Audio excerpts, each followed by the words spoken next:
গতকাল হঠাৎ করে যেটি দেখা গেছে যে একই দিনে অন্তত ১৫টিরও বেশি জায়গায় পাহাড় ধসের ঘটনা ঘটেছে। এর মধ্যে পৃথক ৪টি ঘটনায় মূলত ৪ জনের মৃত্যু হয়েছে। এর মধ্যে সর্বশেষ গতকাল রাতে কক্সবাজার শহরের যে কলাতলী এলাকা রয়েছে সেই কলাতলীর একদম প্রাণকেন্দ্রে বলা যায় যে টিএনটি পাহাড়ের পাশে সেখানে একটি বাড়িতে উপর থেকে গাছসহ পাহাড়ের মাটি সহ গাছ তাদের বাড়ির উপর পড়ে। পরবর্তীতে সেখানে তাদের পরিবারের সবাই বের হয়ে যেতে পারলেও সেখানে ২ জন নিখোঁজ ছিলেন। এর মধ্যে ৬ বছর বয়সী একজন শিশু। নগদের কাছে সব গ্রাহকই প্রিয়, তাই তো সারা দেশে ক্যাশ আউট চার্জ সবচেয়ে কম।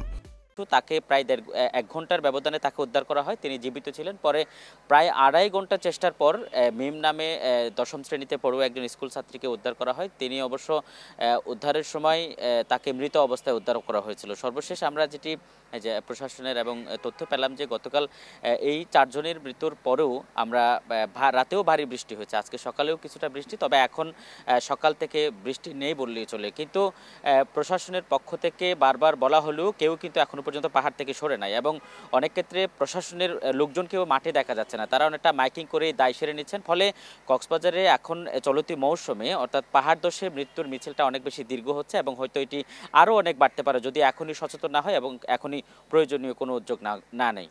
সোহেলি।